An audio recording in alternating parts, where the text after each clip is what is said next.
Well, hello. I enjoy a good book, and I'm sure many of you out there enjoy a good book too, but have you ever thought just to kind of do it out in the public? Well, I have with me today my friend April. This is such a joy to get to meet you finally, because I know we both are involved with WNIT, so yes, thank you so much it's for being a here. Privilege. Yeah, thanks. You guys are doing something really cool, and I feel like we've heard about this trend in the past too, but the collaboration of folks getting together to read silently. Yes, an introvert's paradise. It is. It's incredible. So the Reading Hour South Bend is what you kind of put together. Yes. How long have you guys been doing this? So my co-founder and I, Elizabeth Van Jacobs, she's an academic librarian emerita.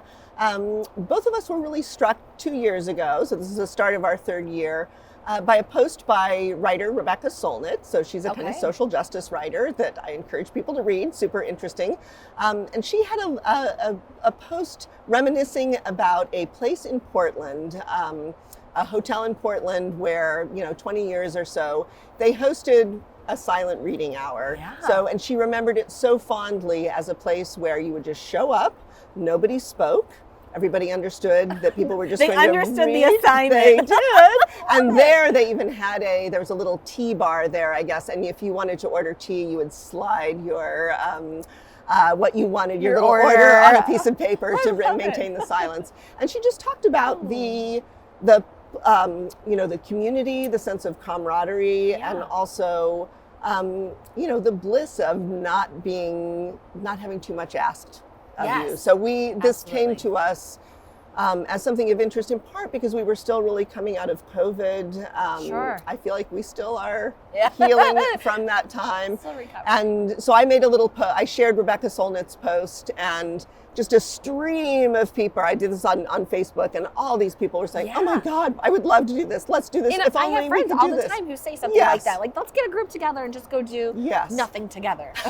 And one can. It's wonderful to be an adult. It is. I love it. So you guys have been doing this. How often are you doing it? Like once a month? So once a month. And so, I want to just emphasize, this is a free idea inspired by Rebecca Solnit, but, it's a cousin of things that are happening at Fables Bookstore, at other places that have occasions for people to gather and read silently together. So we just kind of decided our vision would be to keep it to South Bend, to make it once a month, and we organized through Facebook, and just to show up at different places. So we had a couple different goals. One was to invite people to read in public. So here in this sunny atrium, different areas throughout that's exactly experiencing Michiana. I see what you did there. So to get people in different places, we chose this space in the Doubletree Atrium in South Bend as our first space, and we've tended to do it most winters because the light is wonderful. Yeah. You've got these tropical plants. We have the white noise going on behind us too, so that's great. But we've met at bookstores, we've met at cafes, we've met at the Potawatomi Conservatory Greenhouse. We're trying to get people in different parts of town. So a little bit about moving people out of maybe their comfort zone, helping them discover places that they may not have discovered before. And what I love too, and something we talked about before we got started too, was kind of the assignment of the agenda to put yourself to read. Yes, I often have intentions. I know many people are just starting on their New Year's resolutions and they want to read, so 5 books or whatever it is, whatever your goal. Okay, maybe you're 5 books a month if you're a hard reader. But this kind of gives you an opportunity to say, this is my time, I'm scheduling it in, and I'm going to do this, and I have other people to support me in that. That's a really nice way to put it. It's an appointment with yourself. So unlike other events where you might fret over whether people are going to show up or not, worst case scenario, which has never happened, if I show up for a reading hour and I'm the only one, I still have a beautiful hour where I've made an appointment with myself I love it. to read, not while I'm about to fall asleep, but during the day, which is quite wonderful to read fiction during the day. Of course, people bring all sorts of different kinds of books. They bring e-readers, they bring school books.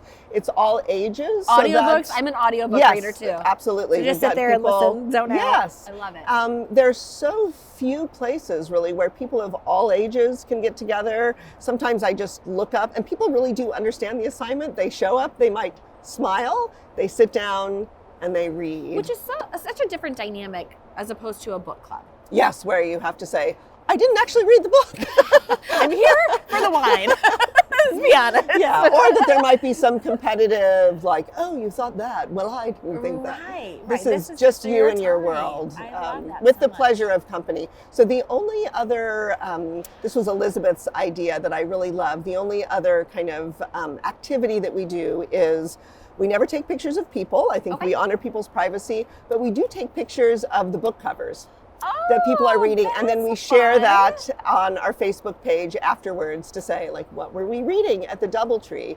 So that I think is wonderful, because then you have a reading period, you know, a little reading list of, oh, I gotta, you know, I should check that out. It's fun to see in the last couple of meetings. Last couple of meetups, several people have been reading the new Louise Penny. So those of us who are Louise Penny addicts, the new one dropped, and I was still like waiting 68th in line for the public library copy. But you see that there are people who are reading series, and wonderful to see a 12-year-old reading next to an 80-year-old, reading next to some women friends. I've been reading for like 3 months the Barbara Streisand book. Oh, an really? audiobook. It's Okay. 48 hours long. Oh my goodness. And it's a lot of Barbara. I love it. I love Barbara. But this gives you the opportunity to do something that almost, you know, it is your comfort, but bringing it to a new zone, and also not having the pressures of conversation. If you want to, I'm sure people do that as well too. Afterwards, sometimes some people just kind of drift away. Some people, you know, we hope it's a place where people who otherwise might not run into each other meet. We certainly have regulars. We have new people all the time. My dream would be that people go off and have a cup of coffee. They get to know one another. But it has been a deep pleasure, and again, an idea that I would give away to anyone. You could organize which this. is a great thing to say too, because this can happen anywhere. Absolutely. You can take it to your community, and it should all across Michigan. Absolutely. And I know we have some other places that are doing this too. When are you guys having your next meetup? So our next one is January 24th. I think it's a Saturday at Lang Lab. So they've got a nice, cozy reading space in the afternoon. I should have double checked this. Where can we get the information so we know when all the updates are coming? On your Facebook. What's your Facebook page?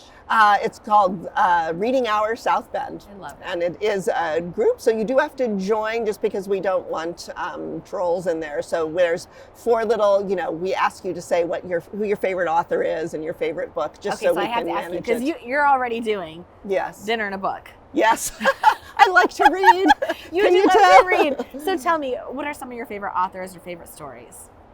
Oh, goodness. No pressure. Yeah, Rebecca Mackay, I would say right now, The Great Believers, a beautiful novel about people coming together at the beginning of the AIDS crisis in Chicago. That really made an impact on me. Also, I'll just name one more. The only book I think I've ever read through and immediately started reading again, and that's Kim Stanley Robinson's Ministry for the Future. So it's a science fiction book for people who don't necessarily like science fiction, but it's about the climate crisis. All of his solutions, it's got solutions in it. So that's what I love about this book, and I encourage people to read it and really talk with one another about the solutions that he offers, that is not just how do we mitigate harm, but how do we make a more beautiful world? And he brings us there, and it's quite healing and lovely to read in a moment where the climate crisis could not be more vibrantly alarming to all of us. Absolutely. Great recommendations from people. Yeah, thank you. I got a zillion. So. I know, I love it. But is there anything that people need to bring with them? Something to read. So I think sometimes people worry that it's got to be a physical book. Absolutely not. People bring the New Yorker, they bring audiobooks, they read on tablets, they read on their phones. We have, you know, people bring graphic novels. The wonderful proliferation is I feel like I would need a blanket and a pillow just to cozy Well, I up encourage you to do that. Yeah. All right. Well, we'll see you at the next meetup. Okay, sounds great. Thank you so much.